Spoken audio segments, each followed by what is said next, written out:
April 23-ന് AIYF മുൻകൈയെടുത്ത് നടത്തുന്ന ആതിരപ്പള്ളി സംരക്ഷണ ക്യാമ്പയിന് എല്ലാവിധ ആശംസകളും നേരുകയാണ്.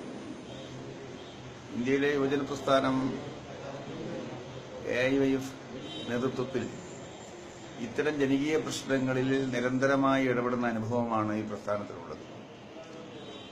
ഇന്ത്യയിലെ വിവിധ പാരിസ്ഥിതിക പ്രശ്നങ്ങളിലും ജനകീയ പ്രശ്നങ്ങളിലും സജീവമായ ഇടപെടൽ നടത്തിയതുകൊണ്ട് തന്നെയാണ് പുതിയ തലമുറ AIYF-നെ വളരെ താൽപര്യപൂർവ്വം നോക്കിക്കാണുന്നത്. സംസ്ഥാനത്തെ ആതിരപ്പള്ളി പോലുള്ള പാരിസ്ഥിതിക പ്രശ്നങ്ങളിൽ കഴിഞ്ഞ കാലങ്ങളിൽ നടത്തിയിട്ടുള്ള ഇടപെടലുകളുടെ തുടർച്ചയായിട്ടാണ് ഈ ക്യാമ്പയിൻ, ആതിരപ്പള്ളി സംരക്ഷിക്കുന്നതിന് വേണ്ടിയുള്ള ക്യാമ്പയിൻ AIYF ഏറ്റെടുത്ത് നടത്തുന്നത് എന്നത് ഏറെ സന്തോഷകരമായ കാര്യമാണ്. നമ്മുടെ സംസ്ഥാനത്തിന്റെ വികസനം എന്ന് പറയുന്നത്, അല്ലെങ്കിൽ രാജ്യത്തിന്റെ വികസനം എന്ന് പറയുന്നത്, പ്രകൃതിയെ സംരക്ഷിച്ചുകൊണ്ട് പ്രകൃതിയും മനുഷ്യനും തമ്മിലുള്ള ബന്ധം ശക്തിപ്പെടുത്തിക്കൊണ്ട് മാത്രമേ വികസന എന്ന് പറയുന്ന കാര്യത്തെക്കുറിച്ച് നമുക്ക് ചിന്തിക്കാൻ കഴിയും. വികസനം എന്നത് സമ്പത്ത് കൈയടക്കാനുള്ള ശ്രമമല്ല.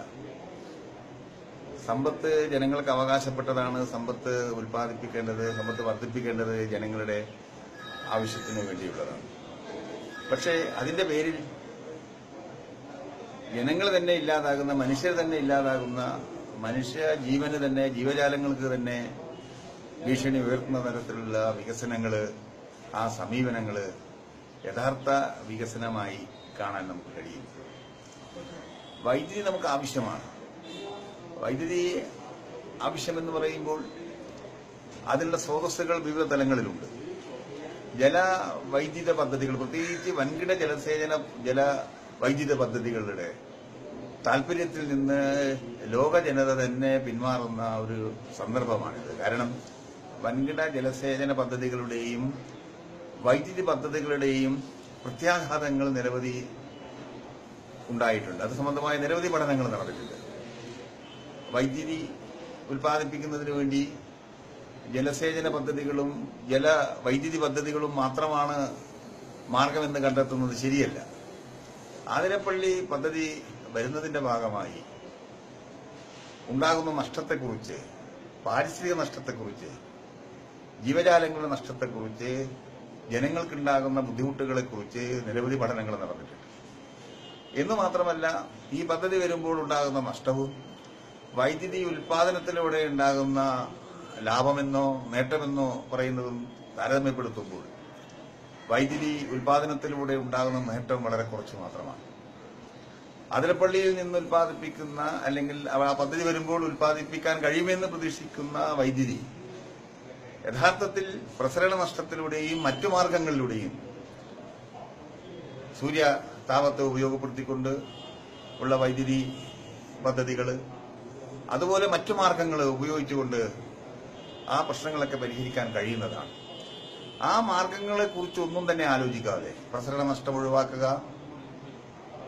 സൂര്യ ഊർജ്ജം ഉപയോഗിച്ചുകൊണ്ടുള്ള വൈദ്യുതി ഉൽപ്പാദിപ്പിക്കുക, തിരമാലകളിൽ നിന്ന് വൈദ്യുതി ഉൽപ്പാദിപ്പിക്കുക, കാറ്റിൽ നിന്ന് വൈദ്യുതി ഉൽപ്പാദിപ്പിക്കുക, ഇത്തരം മാർഗങ്ങളിലേക്ക് ലോകത്തിൽ ശ്രദ്ധ വരുന്ന സന്ദർഭത്തിൽ, അതിനെക്കുറിച്ച് ചർച്ച ചെയ്ത് മുന്നോട്ട് പോകുന്ന ഘട്ടത്തിൽ, അതിനുള്ള സാധ്യതകളെക്കുറിച്ച് വലിയ തോതിൽ പഠനങ്ങളും പ്രായോഗികമായി നടപ്പിലാക്കുന്നതിനും ശ്രമിക്കുന്ന ഒരു ഘട്ടത്തിൽ അതിന് ഊന്നൽ നൽകാതെ ഒരു കൂട്ടം വികസന വിദഗ്ധന്മാര്, അവരോടൊപ്പം നിൽക്കുന്ന ചില രാഷ്ട്രീയ സംഘടനകളെന്നോ അല്ലെങ്കിൽ ശക്തികളെന്നോ പറയാവുന്നവര് ആതിരപ്പള്ളിയിൽ മാത്രം കേന്ദ്രീകരിച്ച് ചർച്ചകൾ നടത്തുന്നത് ഒരു കാരണത്തിൽ സ്വീകരിക്കാൻ കഴിയാവുന്നതല്ല.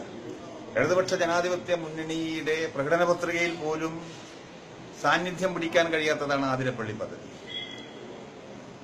തെരഞ്ഞെടുപ്പ് പ്രകടന പത്രിക ഇല്ലാത്തൊരു കാര്യമാണ്. അങ്ങനെ ഇല്ലാത്ത ഒരു കാര്യം വീണ്ടും ചർച്ച ചെയ്യേണ്ട യാതൊരു ഘട്ടവും LDF-നെ സംബന്ധിച്ചില്ല. തെരഞ്ഞെടുപ്പ് പ്രകടന പത്രികയിൽ പറഞ്ഞിട്ടുള്ള ഒരുപാട് കാര്യങ്ങളുണ്ട്. ആ കാര്യങ്ങൾ നടപ്പിലാക്കുന്നതിന് വേണ്ടി വലിയ ശ്രമമാണ് LDF നടത്തുന്നത്, ഗവൺമെന്റ് നടത്തുന്നത്. അത്തരമൊരു സന്ദർഭത്തിൽ LDF പറയാത്തൊരു കാര്യത്തെക്കുറിച്ച് ചർച്ച കൊണ്ടുവന്ന് മറ്റൊരു വഴിയിലേക്ക് കേരളത്തിലെ ജനങ്ങളുടെ ശ്രദ്ധ കൊണ്ടുപോകാനുള്ള ശ്രമം ഒരിക്കലും യോജിക്കാൻ കഴിയില്ല. ആതിരപ്പള്ളി പദ്ധതിയുടെ ആവശ്യമേ ഇല്ല. അത് കൃഷിക്കാർക്ക് ദോഷകരമാണ്. ആവാസ മേഖലയ്ക്ക് ദോഷകരമാണ്, ജീവജാലങ്ങൾക്ക് ദോഷകരമാണ്, പരിസ്ഥിതി ആകെ തന്നെ തകിടം മറിക്കുന്നതാണ്. എല്ലാ ആളുകൾക്കും ദ്രോഹകരമായിട്ടുള്ള ഗുണകരമായിട്ടുള്ള ആ പദ്ധതിയെക്കുറിച്ചുള്ള ചർച്ചയെ ഇനി ആവശ്യമില്ല. അത് അവസാനിപ്പിക്കണം, പദ്ധതി ഉപേക്ഷിക്കണം. കാരണം LDF ആലോചിക്കാത്തൊരു പദ്ധതിയാണ്. ഗവൺമെന്റിന്റെ വിവിധ തലങ്ങളിൽ നടന്നിട്ടുള്ള പഠനങ്ങളിലെല്ലാം തന്നെ തള്ളപ്പെട്ട ഒരു പദ്ധതിയെ വീണ്ടും ഉയർത്തിക്കൊണ്ടുവരാൻ ശ്രമിക്കുന്നത് ഒരു കൂട്ടം കോൺട്രാക്ടർമാരും അവരോടൊപ്പം നിൽക്കുന്ന ബ്യൂറോക്രാറ്റുകളും ഇത്തരം പദ്ധതികളിലൂടെ പണം വാരാൻ ശ്രമിക്കുന്ന ശക്തികളുമാണ് എന്ന് തിരിച്ചറിഞ്ഞുകൊണ്ട് പരിസ്ഥിതിയെ സംരക്ഷിക്കുന്നതിനു വേണ്ടി, ആവാസ മേഖലയെ സംരക്ഷിക്കുന്നതിനു വേണ്ടി, മനുഷ്യനെ സംരക്ഷിക്കുന്നതിനു വേണ്ടി എല്ലാ ജനവിഭാഗങ്ങളും കൈകോർത്തു പിടിക്കേണ്ടതായിട്ടുണ്ട്. ഈ ക്യാമ്പയിന് എല്ലാവിധ ആശംസകളും നേർന്നുകൊണ്ട് ഞാൻ അവസാനിപ്പിക്കുന്നു.